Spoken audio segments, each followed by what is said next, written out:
Spine-chilling tales, dark stories, a nightmarish trip into the human psyche. Dear listener, I submit for your approval this creepypasta, Anansi's Goatman story. Here's my story. Be 16, be black and have family down in Alabama.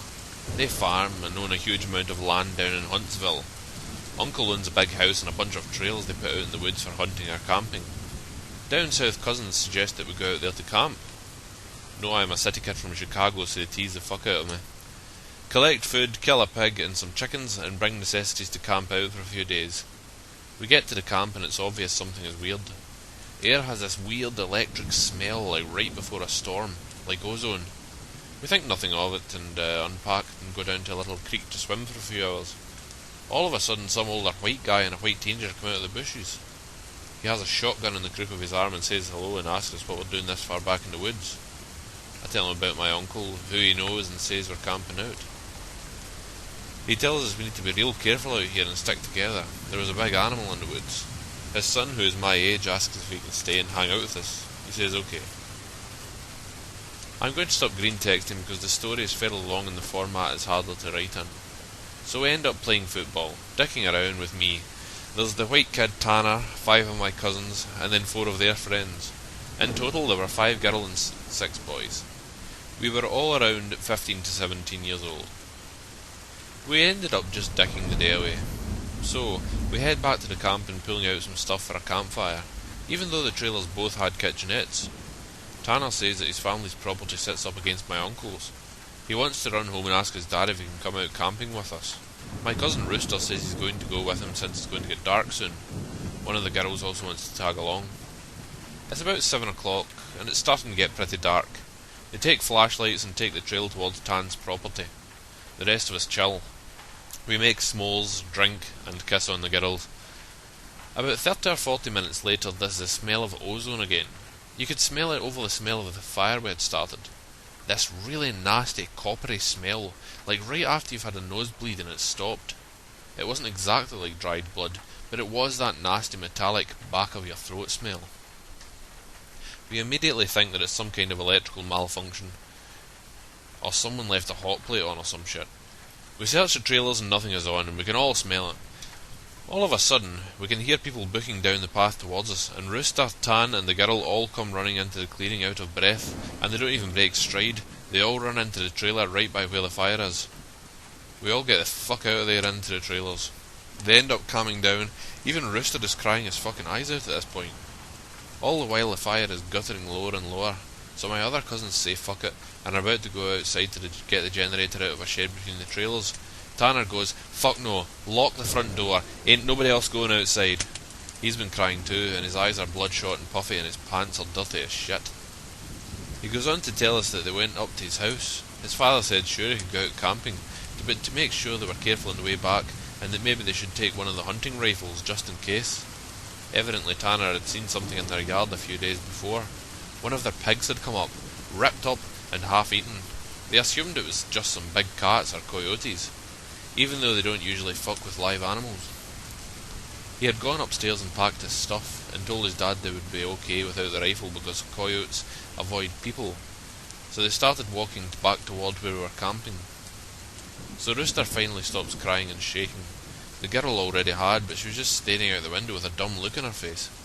He says they had gotten halfway into the woods toward the camp when they started to hear shit in the forest. It was almost pitch black by this time, so they weren't sure at first what the fuck it was. The girl said that she heard something in the bushes right off the trail, and they all beamed their flashlights over there, and there was someone standing back in the woods in a little hollow. Rooster said they shouted at him, and told him that it was scaring the fuck out of them and what a dick he was. He says that that's when he realised the guy was facing away from them. So they keep walking, and they start smelling the nasty, coppery ozone smell. They say that they look off into the forest on the opposite side, and it's a dude standing in the forest, backwards slightly closer to the path. So now they start power walking and Tan keeps going, I should have taken the fucking rifle. As they're telling the story, the smell is still super strong even inside the cabin. They say that after they started walking faster, a kind of low gibbering had started coming from both sides of the wood. and as they started booking it back to the trailer, the girl said she'd flashed her flashlight out into the woods to the side of them, and had seen something jerking itself through the woods. The gibbering just got louder and louder, and when they could see the light from our campfire, something had come out of the woods about 40 yards behind them onto the track, and they had just flat out ran as hard as they could to the trailer. So we're out in the fucking woods, and we're assuming at this point it's some rednecks or some shit trying to fuck with us. All of a sudden, my other cousin Junior starts going on about how he went to school with a native kid that was telling him about the Goatman or some shit. We promptly tell him to shut the fuck up because we don't need any spooky talk right now.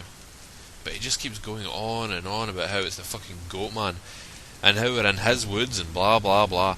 Now at the time, I had never heard of this Goatman or any of that, but then a couple of years ago, the year before I graduated from college, I had a Menom for a roommate, and I ended up asking him about it. And to sum it up, it's basically a fucking man with the head of a goat, and he can shapeshift, and he gets among groups of people to terrorise them. It's also supposed to be kind of like the Wendigo, and it's bad mojo to even talk about it, and even worse if you see it. Keep in mind, I didn't know this back when I was 16, so my cousin is going, the Goatman's going to get in and fucking get us. The girls are all terrified, my cousins and I are all fucking trying to figure out if it's just some hillbillies or if it's some animal. So all of a sudden, the smell just goes away. Like, to this day, I haven't even experienced anything like it. Like, usually smells fade away or lessen. It just literally was there 1 second, and then not the next second. So it's after an hour, making it around 9 or 10. We've stopped shitting bricks enough to go back outside and stoke the fire again.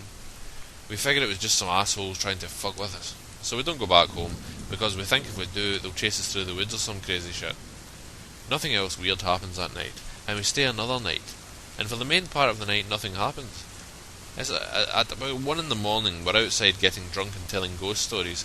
As someone is finishing some too spooky story, I don't remember what about, the smell comes back. It's so fucking strong that one of the girls literally starts vomiting. I stand up, and you can actually feel how clammy the air is. I say we should get inside, and this isn't right. We should have just fucking left. We all go back inside, and we're standing around. My cousin just keeps going on about how it's the Goatman, and my cousin Rooster tries to shut him the fuck up, and all the while, I'm just feeling that something is wrong, and I can't figure out what the fuck it is. We end up sitting there for a while. The smell is just as strong, and we're terrified and all huddled in this camper. We end up cooking brats for everybody because nobody wants to go outside. It's one of those packs with 4 brats. We have a total of 3 packs. I grill them up in the stove and give everybody a hot dog. I get mine. After a while, one of my cousins gets up and goes over to the pot to get another one. He starts grumbling about how I got 2 brats and everybody else only got 1. And I look at him like he's fucking stupid. I tell him that everybody only got 1 because there were only 12 brats. If he wants more, he should open up a new pack and cook some more. That's when the girl that had been out with Rooster and Tan just starts screaming, "Oh Jesus, oh Lord, get out!" She's crying and shivering, and then it dawns on the cousin standing up what the fuck is wrong. Me and him both glance around the room, and then I feel my heart fucking sink. I run the fuck out of the cabin, and the girl runs out with us. The trailer door is banging against the side of the trailer as everybody books out of the cabin. One of my cousin's friends asks us what the fuck was wrong. I start counting us, there's only 11 now. I shit you not, my cousin verified. There had been 12 people in the cabin, but being that everybody didn't really know each other well, nobody had really noticed the whole fucking time that there was an extra person. And then I realised Ella that I'd kind of noticed something was off. You know how when you're just dicking around having a good time, that you don't sweat the smallest shit, and you don't always keep track of certain stuff? I'm dead sure that someone else had been in the trailer with us, and that they'd been there for at least a fucking day, eating with us. What makes it worse is, I could figure out which one because I don't think anyone ever actually interacted with the other person, the Goatman. The girl kept praying to Jesus, and we're all sitting outside. Eventually we get big ass sticks and go back in the cabin, but there's nobody in there. We count again and there's 11 people. We go back into the trailer and lock the door. We explain what the fuck happened, and the girl says that she realised too, and that when he was about to say something, the person sitting next to her had grabbed her leg hard and leaned over towards her and said something she couldn't understand. So we're pretty much scared as fuck as we huddle together, and I fall asleep. When I wake up, the sun is just coming up, and half the people are asleep and the other half are packing our shit up. We all want to walk back home, but like 4 people want to stay until the sun is all the way up. And some people think that we're just fucking around and still want to stay at the trailers. I just want to get the fuck out of the woods. The girl's name was Kira, the one that the Goatman had touched. Anyway, I asked her if she really thinks it was something bad, and she says she just wants to go home and she doesn't want to be out in the woods alone for another night. So we decide to split up. The 4 that want to go can go, but I have to stay because I have the keys to the cabin and it's my uncle's and I have to lock up. I'm super pissed at this point, because I feel like people aren't taking this shit seriously, and I definitely didn't want to be out in the woods for another night. I spend the rest of the day trying to convince the rest of the people, now 4 girls and 4 guys, to get the fuck out of Dodge. Tanner leaves with him to go get a rifle and says he's going to be back, so there are just 7 of us left by 4 PM. At around 5 PM he hasn't made it back yet, and we're getting extremely fucking antsy, and the only reason I stopped begging them to go back was because he went to get a gun. It's about 5:30 PM or so, when the one cousin that did stay says that the girl Kira is outside. We all look outside, and sure enough, she's standing by the fire pit with her back to the cabin. I'm thinking to myself, if she's so fucking scared, why the hell would she come back? And then I get this nasty feeling in my gut. Keep in mind that the whole time the coppery smell has been gone, now I realise I can smell just a twinge of it. I say this to the rest of them and everybody, and these are the people that wanted to stay in the fucking woods after we had the goddamn Goatman in our midst, is laughing at me and asking if I set this up to scare them. I'm looking at them like I'm not fucking bullshitting you at all right now. I asked them why the fuck would I play like that, so one of the girls goes outside to get Kira. She gets halfway to her and stops cold. Kira starts heaving. I don't know how the fuck to describe it. Sort of like if someone with her back turned was laughing without actually making any sound. It was this fact that made me realise that there was not a fucking sound in the whole woods. It was dead silent. This is like later in September, so it was still fairly hot at the time, but it was super chilly some days too, and you could usually hear big ass geese honking or some kind of birds or squirrels chit-chatting. So I step out the door and tell her to come back in the fucking trailer right goddamn now. She backs up into the trailer and we lock the fucking door. We pull down all the shades except one and put a guy there in a chair to watch her. She stands there for another 20 minutes or so. The guy turns to say that she's still there, and there's a huge fucking bang on the door. We all jump the fuck up and scramble around the living room of the trailer. The banging is super fucking loud. So now my cousin is holding one of the girls and the other 2 are kinda giggling with nervous laughter, and me and the other 2 guys are shitting bricks. Then we hear Tan. He's screaming, "Let me the fuck in! Stop fucking playing!" So we go over to the door and open it, and he stumbles in with a rifle. There's nobody else outside. Evidently he had walked up to the campsite. Nothing weird happened in the forest, but he had seen a girl. Mind you, he said it was not Kira standing there. When he had gotten to the edge of the clearing, she had turned towards him with the slack-jawed look and just stared him down, slowly tracking him as he walked around the outside of the clearing towards the camp. He said it wasn't till he was almost halfway through the trailer he had realised that she was getting closer to him. She had started off by the fire, and without him even seeing her move, she had been turning, inching closer.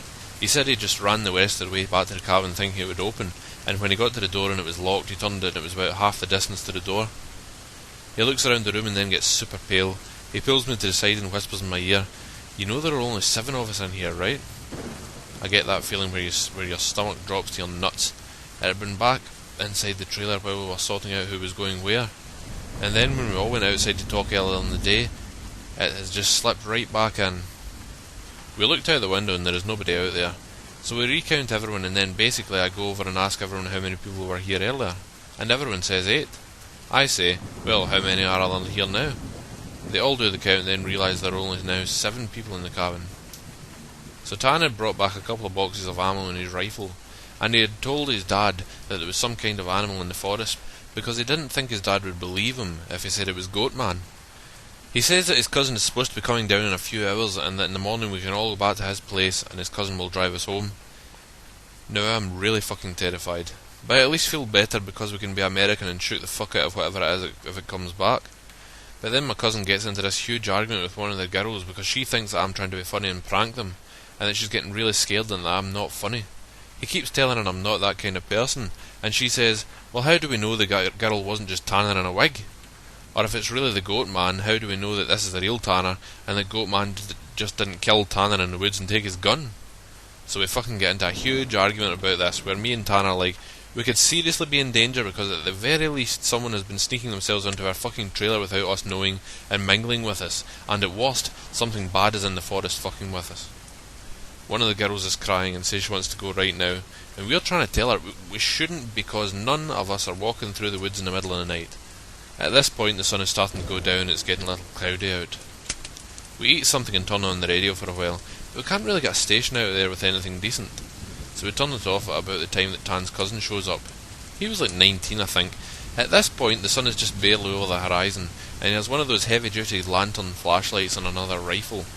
He walks up to the trailer and we whisper to Tan, asking if he's sure that his cousin, and he says yes. The guy looks behind him and all around the camp, then walks in. He kind of glances at all of us and looks a little confused. He says, "Where's your little buddy at? I figured she would meet me up at the cabin. Is she a little slow or something?" He also asked whether we had been cooking blood in the cabin, because it smelled like blood in hot pans all the way up the trail. We are all like fucking, nope. But we ask him what the fuck he's talking about with the girl he saw. He had come down the same trail Tan had been using, and he had come up on, and I quote, "one of yous guys' buddies," standing in the middle of the trail looking at him slack-jawed.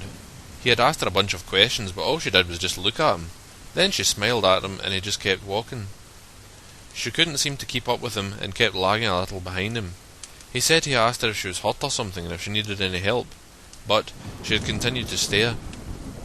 Eventually, he had been walking and turned around a bend in the trail, but when he turned around and went back to see if she was okay, the trail was empty. He'd assumed she had taken some shortcut through the woods to our trailer. We tell him the whole story of what's been going on. I half expected him to say we were full of shit, but he just kept listening and then sat down on the couches in the living room. Tanner's cousin gets back to the girl.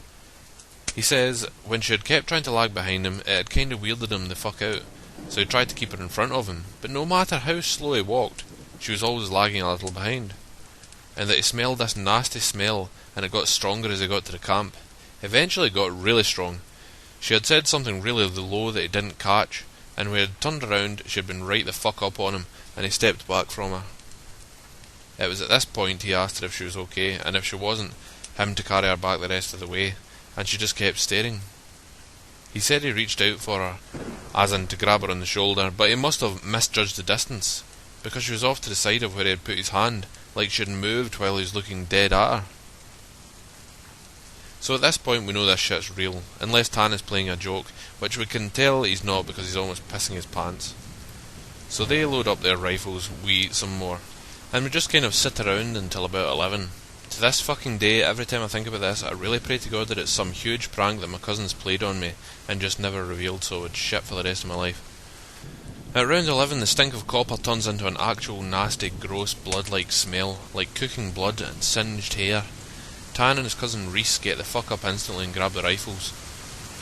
There's like a half knocking, half clawing at the door, and I shit you not, there's this voice, and it sounds like when you see those YouTube cats and dogs whose owners teach them how to, talk. It says in this halting, weirdly toned voice, "Let me the fuck in, stop fucking playing." It made my fucking nuts creep up inside my body, and one of the girls just starts crying and calling on Jesus. It was so fucking obviously not a person talking, it didn't have the right cadence, and that's some shit that I never realised until that moment. But all people have a certain cadence when they talk, no matter what language. All people have a certain kind of rhythm to talking. This shit didn't have any kind of cadence or rhythm. One of those YouTube cats, that's what the fuck it sounded like outside the door. So now I'm in full-on terror mode. We keep yelling outside, "Who is it? Stop fucking around, man." And it just keeps saying, "in," or "let me the fuck in," for almost 15 minutes. Oh my God. Oh no, no.